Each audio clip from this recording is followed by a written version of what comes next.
mouth. Not through his hands. It entered his heart. His body lifted off the ground. His mouth opened, but no scream came out. His eyes rolled back. Mama Amina shouted and tried to run to him, but Mama Nimi held her back. "Don't touch him," she warned. "The fire must finish its work." Visions filled the air, visible to all. Like a story being told through smoke and light. They saw Adoni in her younger days, healing children, feeding the sick, laughing with villagers who once loved her. Then they saw her tied to the tree. Her screams. Her curse.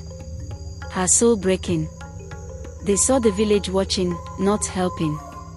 Even Mama Nimi, as a young girl, turning her head away. The truth was no longer a secret. Eo's body slowly returned to the ground. He fell into Mama Nimi's arms, breathing fast, sweat pouring from his face. Aegon stepped back, her eyes heavy with tears. "Now you've seen," she whispered. "Now you know." But was it enough? Would she release the children? Or was there still more to pay? The forest had seen the truth. The curse had been heard. But Aegon, the witch with pain older than memory, did not disappear. Instead, she pointed to the ground before her. There, the earth opened like a mouth, revealing a hole full of swirling shadows, not of people, but of guilt. To free what was taken, she said, something must be given. The wind grew cold. Mama Amina asked, trembling. Wasn't the boy's offering enough? Aegon shook her head. He carried my memory. But pain must still be fed. The shadow hole whispered. It called names. Not Amina. Not Chigazi. Not Salma. It called Mama Nimi. Mama Nimi's eyes filled with tears. She knew it before anyone said it. She stepped forward slowly. It wants me, she said softly. Mama Amina grabbed her arm. No. No, we need you. You did nothing wrong. Mama Nimi replied. I did. I saw them tie her. I saw the fire catch her wrapper. I closed my eyes. I said nothing. Eo, still weak, whispered, there must be another way. But the shadows grew louder. Aegon spoke again. She is the last living witness. If she enters the earth, the chain will break. The curse will sleep until it is disturbed again. Everyone froze. Even Aegon didn't look happy. Her face showed pain, not power. Mama Nimi said softly. Let me go. Let this end with me. She walked slowly to the hole. The shadows didn't harm her. They wrapped around her gently, like arms of forgotten souls. Before she stepped in, she turned to Mama Amina. Raise the children. Tell the truth. Never let them forget. Then she looked at Aegon. I am sorry. Aegon lowered her head. Mama Nimi stepped into the hole. And it closed like it had never been there. No scream. No sound. Just peace. For the first time in 100 years, the forest died. And the curse loosened its grip on Oloro village. As the earth closed over Mama Nimi's sacrifice, a soft wind blew through the trees. A warm wind. It carried the scent of orange blossoms and rain. It touched the cheeks of the three sleeping children, Amina, Chigazi, and Salma. Their eyes opened. Slowly. Gently. No fear. No confusion. Just quiet. Mama Amina screamed and ran to her daughter. Amina. Amina, my baby. She held her so tightly that Amina laughed softly. Mama. I had a dream. There was a woman with fire in her hands. She said I had to be strong. Chigazi and Salma looked around. They remembered nothing, just light and soft singing in their ears. Eo smiled weakly. He looked older now. Not in age, but in soul. Aegon stepped back, watching the reunion. Mama Amina looked at her, tears streaming down her face. Thank you for giving them back. But Ayagon didn't smile. I did not give them back, she said. They were never mine. They were caught in a story not meant for them. Just like I was. She turned toward the mud house. And it began to crumble. Bones turned to dust. The skulls vanished. The air cleared. Even the sky above the forest turned blue again. For a long moment, no one said a word. Then Ayagon turned to Eo. You carry memory now. It will burn sometimes. But you must never hide it. Eo nodded. I will tell the story. Ayagon's form began to fade. Her cloth became smoke. Her eyes became stars. And her voice. It became part of the wind. If Oloro village forgets again, I will return. Then she was gone. And silence, true, peaceful silence, filled the forest. Mama Amina held Amina close. Eo stood tall. The children began to sing, softly. The curse was over. But the lesson was not. Oloro had survived. Now it had to remember. By the time they stepped out of the forest, the sky had already changed. It was no longer the dull grey that had hung over Oloro village for weeks. Instead, the sun was breaking through, golden and kind. Eo walked ahead, barefoot but steady. Behind him came Mama Amina, holding Amina's hand with both of hers, like she never wanted to let go again. Chigazi and Salma followed close, whispering softly to one another, smiling like children who had returned from a long, strange dream.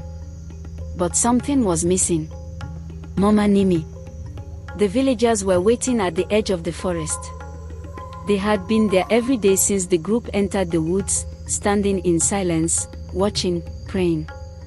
When they saw the children alive, gasps filled the air. People ran forward. Mothers wept. Fathers fell to their knees. And then the questions began. What happened? Where is Mama Nimi? Is the witch gone? Mama Amina raised her hand. Her voice was clear, but it trembled with emotion. Mama Nimi gave herself to end the curse. Silence. Some people covered their mouths. Others bowed their heads. Even the chief wiped tears from his eyes. But it was Eo who stepped forward and told them everything. He spoke slowly, clearly, like someone much older than 12. He told of Adoni, the healer wrongly punished. He told of the curse passed through generations. He told of the shadows, the fire, the trial. And he told of Mama Nimi's final words.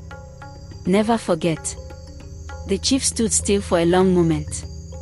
Then he removed his crown, not in shame, but in respect, and placed it gently on the ground. We will build a shrine for Mama Nimi, he said. And a stone for Adoni. Both names must live in truth now. The villagers agreed. That night, for the first time in weeks, cooking fires lit up the village. Drums were played again, not in fear, but in joy. But one boy, one mother, and 3 children sat quietly together, watching the stars. Because they knew the truth. Oloro had been forgiven. But it could never afford to forget. The next morning, the people of Oloro village gathered to do something the village had never done before, tell the truth out loud. At the center of the village square, they cleared the ground and dug into the earth, just beside the ancient baobab tree. This was the same tree that had once been a place of death and silence. But now, it would become something else. A place of memory. A place of healing. With hands still shaking, the village carpenter carved 2 stones. One bore the name, Mama Nimi. The other, with bold letters, Adoni, the healer. Below Adoni's name, Eo asked that they write a sentence. She gave life. We gave death. Now we give truth. The chief nodded in approval. People wept openly as the stones were placed. Elders, once proud and hard, fell to their knees in sorrow. Women who had once feared Adoni now placed flowers and herbs beside her name. Eo stood before the stones, his god around his neck, the fire she gave him still glowing quietly inside. Every year, he said, we will light a fire here. Not to call spirits, but to remember who we really are. So, they built a fire pit. And when the sun went down, the first candle of remembrance was lit. No songs were sung. No food was eaten. Just silence. A silence filled with truth. That night, Eo stayed behind, sitting beside the stones. Amina joined him. Do you think she's really gone? She asked. Eo looked at the stars. No. I think she's watching. But I also think she's resting now. Amina held his hand. You were very brave. Eo shook his head. I was afraid. But Mama Nimi said, sometimes, being afraid is part of being chosen.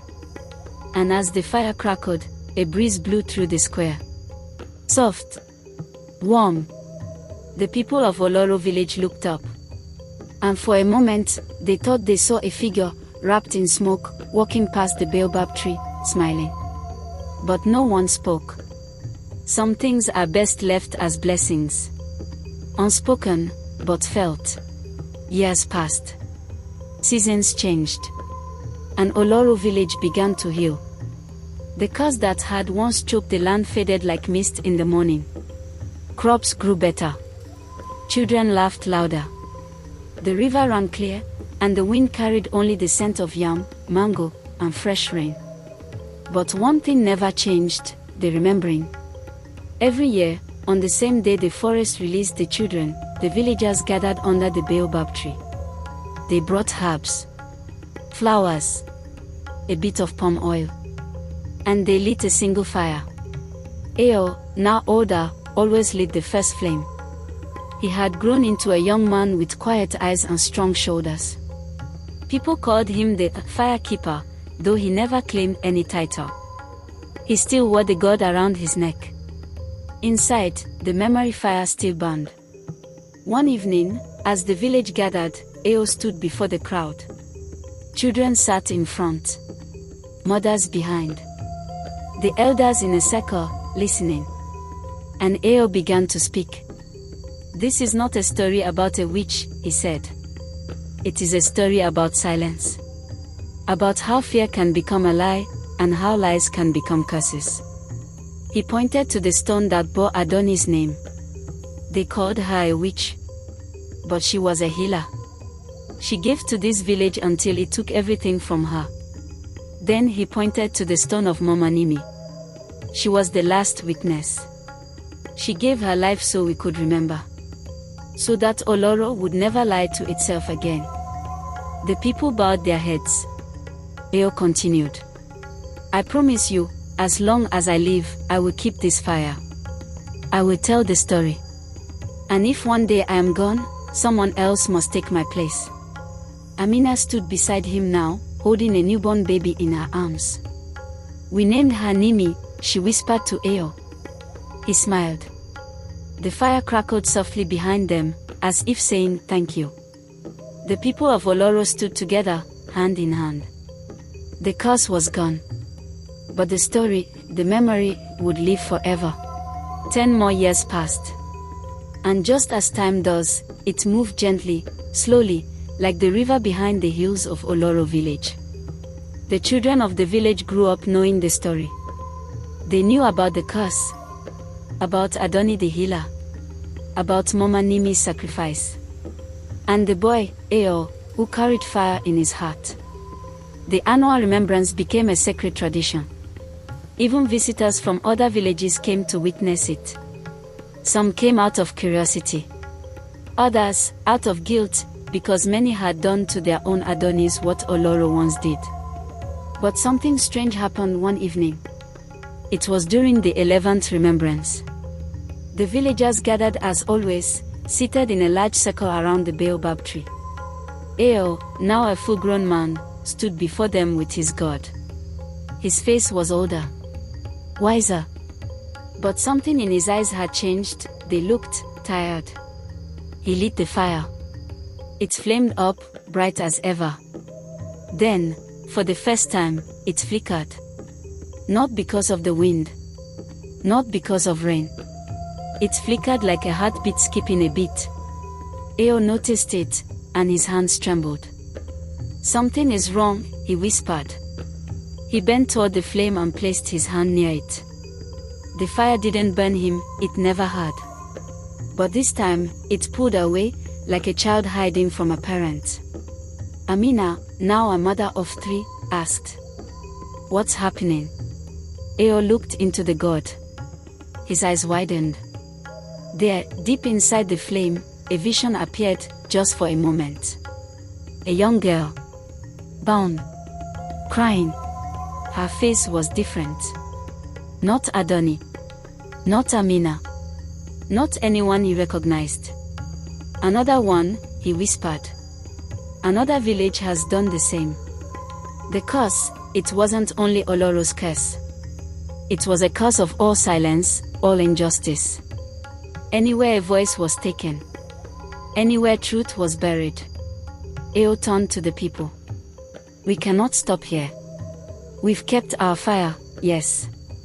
But now we must take it to others. To places where Adoni still cries in silence." The people listened. The flame, now steady again, grew brighter. The remembering had to go beyond Oloro village.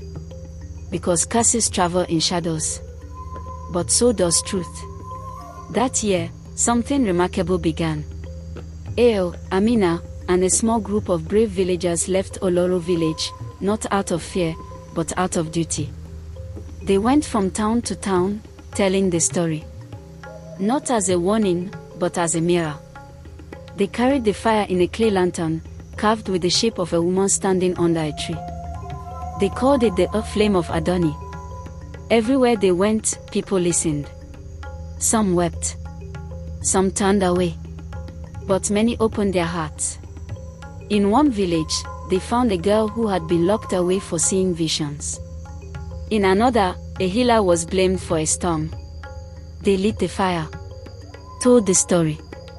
And little by little, the curse that had slept in so many forgotten places began to lose its grip. One evening, many years later, Eo stood alone beneath the baobab tree once again. His beard was grey now. His eyes still deep with fire. In his hand was the same god, now older than him. He poured a little of its light into the earth and whispered, "Rest now, Adoni. The world is changing." And somewhere, far beyond the hills and rivers, a soft voice replied, "Thank you." The tree swayed. The wind carried the sound of drums, not drums of fear, but of joy. And the witch, the one they once feared, walked no more. Because she had become something else entirely. A song. A flame. A memory. And memory, when kept with truth, never curses. It teaches. It heals. It guides. Oloro village became a place of learning, not just for itself, but for all. Children grew up not just hearing the story, but living its lesson, to speak up, to protect, to never forget. And every year, the fire still burns. Not to summon a spirit, but to honor one. The witch that cursed Oloro village had lifted the curse with her own pain.